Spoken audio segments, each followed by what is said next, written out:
ଶ୍ରୀମଦ୍ଭାଗବତ ପଞ୍ଚମ ସ୍କନ୍ଧ ଊନବିଂଶ ଅଧ୍ୟାୟ ଶ୍ରୀଶୁକ ଉବାଚ।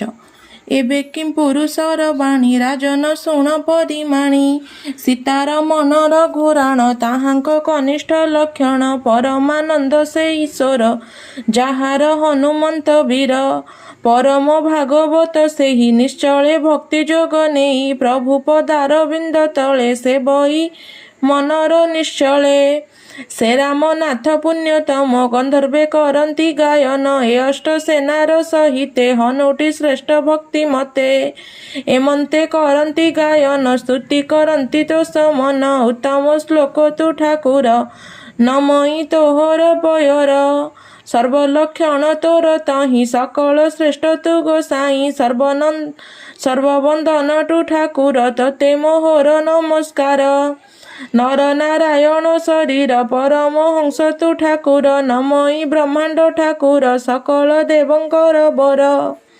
ମହାପୁରୁଷ ମହାରାଜ ନମସ୍ତେ ବ୍ରହ୍ମାଣ୍ଡର ବୀଜ ସତେଜ କରି ତିନି ଗୁଣ ବିନାଶ କରୁ ନାରାୟଣ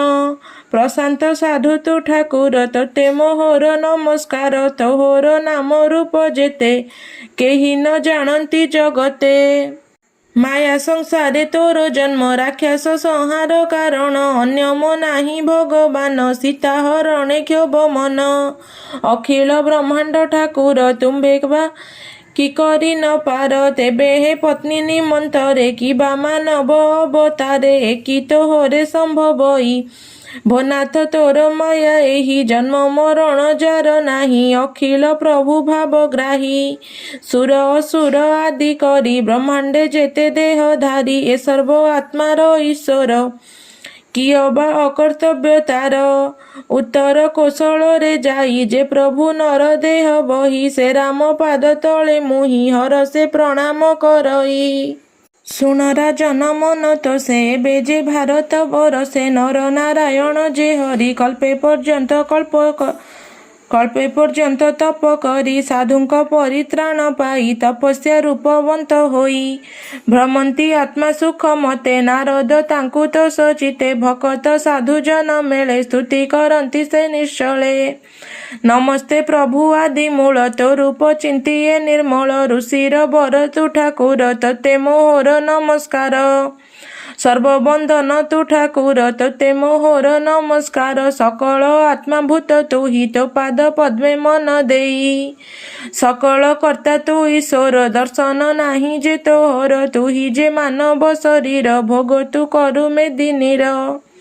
ସକଳ ଦେଖ ଟୁ ଠାକୁର ଗୁଣରେ ଦୋଷ ନାହିଁ ତୋର ଏ ତୋର ତହିଁ ଯାର ମନ ତାହାର ସଂସାର ଖଣ୍ଡନ ଦାରାତ ନୟ ଧନ ଘୋର ଏଣେ ଅର୍ପିତ ମନ ଯାର ସେ ତୋତେ ପାଇବଟି କାହିଁ ଶ୍ରମ କେବଳ ତାଙ୍କ ଦେହି ଏ ମୋର ମୂଢ଼ ମତି ତୁହି ବିନାଶ କର ଭାବଗ୍ରାହୀ ମୋ ତୋହର ତହିଁ ମୋର ମନ ନିଶ୍ଚଳେ ରହୁ ଭଗବାନ ଏ ଯେ ଭାରତ ବରସର ପର୍ବତ ଅଛନ୍ତି ଅପାର ମଙ୍ଗଳ ପ୍ରସ୍ଥ ଯେ ପ୍ରଭାବ ମଳୟ ତ୍ରିକୁଟ ଋଷଭ ମନ୍ଦର ଦେବଗିରି ନୀଳ ଶୋକମୁଖ ଯେ ଇନ୍ଦ୍ର ନୀଳ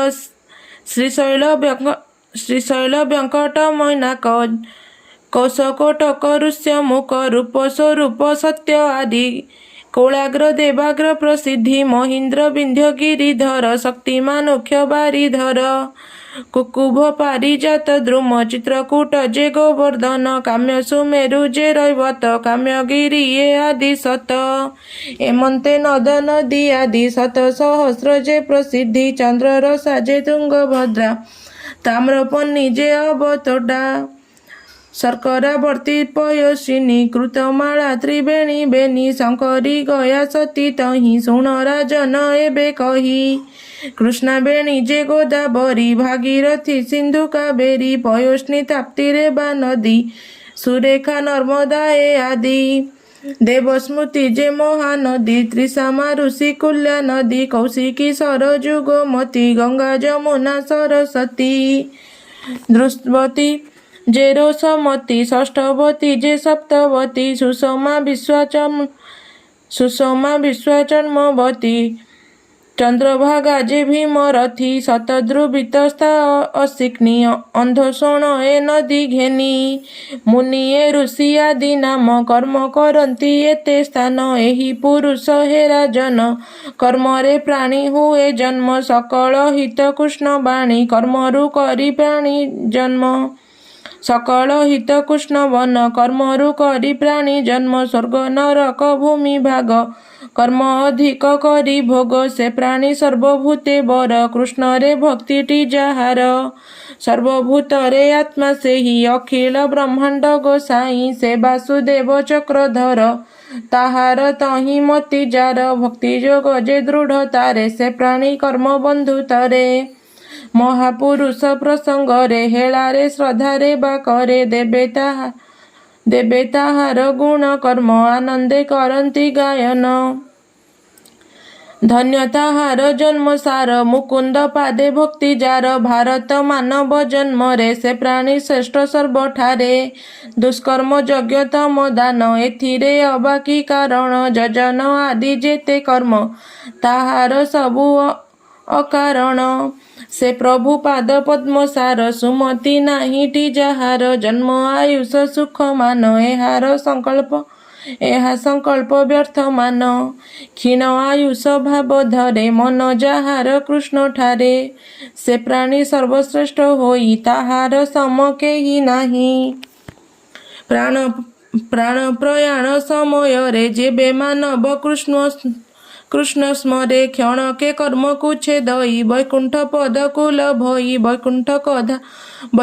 କଥା ସୁଧା ରସ ସ୍ଥୂଳରେ ହୁଏ ଯେ ପ୍ରକାଶ କୃଷ୍ଣ ଆଶ୍ରିତ ପ୍ରାଣୀ ମାନେ ଯହିଁରେ ନାହିଁ ସାଧୁ ଜନେ ଯଜ୍ଞ ମହୋତ୍ସବ ଆଦି ଏ ସ୍ଥଳେ ଯହିଁ ଏ ପ୍ରସିଦ୍ଧି ଇନ୍ଦ୍ରର ପୁରେ ଯେବେ ହୋଇ ତହିଁରେ ବାସନ ଯୋଗାଇ ମାନବ ଜନ୍ମ ହୋଇ ନର କାମେ ଅଜ୍ଞାନେ ଧ୍ୱଂସ ତାର ତଥାପି ପ୍ରଭୁର ଜନମ ତେଜଇ ଛନ୍ନ ଛନ୍ନ ମନ ନାନା ଯୋନିରେ ଜନ୍ମ ହୋଇ କର୍ମ ବନ୍ଧନରେ ପଡ଼ଇ ଶ୍ରଦ୍ଧାରେ ଆଉ ଯେତେ ନରେ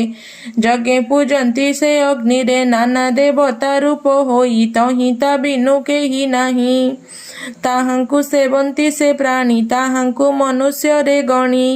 ଇଚ୍ଛା ନ କଲେ ଫଳ ଦେଇ ଏଣୁ ତା ନାମ ଭାବ ଗ୍ରାହୀ ପଦ ପଲ୍ଲବ ଭଜନରେ ମନ ଯାହାର ଦୃଢ଼ତରେ ଭକ୍ତଜନ ପ୍ରାଣୀଙ୍କ ଠାରେ କରୁଣା କରନ୍ତି ବେଭାରେ ଜମ୍ବୁଦୀପରେ ନୃପବର ଅଷ୍ଟ ଉପଦୀପ ଓସାର ଅଷ୍ଟ ପୂଜନ୍ତି ବସୁନ୍ଦରୀ ଶରଣ ପୁତ୍ରଙ୍କରେ କରି ପ୍ରଭା ହୋଇଲା ଚାରି ଦିଗେ ଏଣୁ ସେ ଅଷ୍ଟ ଦିଗ ଭାଗେ ଶୁଣ ହେ ପରୀକ୍ଷ ରାଜନ ଅଷ୍ଟ ଉପଦୀପର ନାମ ରମ କଣ ଯେ ଆବର୍ତ୍ତକ ସ୍ୱର୍ଣ୍ଣ ପ୍ରସୁ ମନ୍ଦ ହରିତ ପାଞ୍ଚଜନ୍ୟ ଚନ୍ଦ୍ର ଶୁକଳ ଲଙ୍କା ବର ଯେ ସିଂହଳ ବରଷ ବିଭାଗର ମତେ ଜମ୍ବୁଦୀପରେ ଯଥୋଚିତେ ତୁମ୍ଭର ପ୍ରଶ୍ନ ଅନୁସାରେ ଭନୃପ କହିଲି ତୁମ୍ଭରେ କହଇ ବିପ୍ର ଜଗନ୍ନାଥ ଭାଗବତର ଯେ ଚରିତ ଇତି ଶ୍ରୀମଦ୍ଭାଗବତେ ମହାପୁରାଣେ ପାରମହଂସ୍ୟାଂ ସଂହିତାୟାଂ ବୈୟାସିକ୍ୟାଂ ପଞ୍ଚମ ସ୍କନ୍ଧେ ଜମ୍ବୁଦୀପ ବର୍ଣ୍ଣନେ ନାମ ଊନବିଂଶୋऽଧ୍ୟାୟः।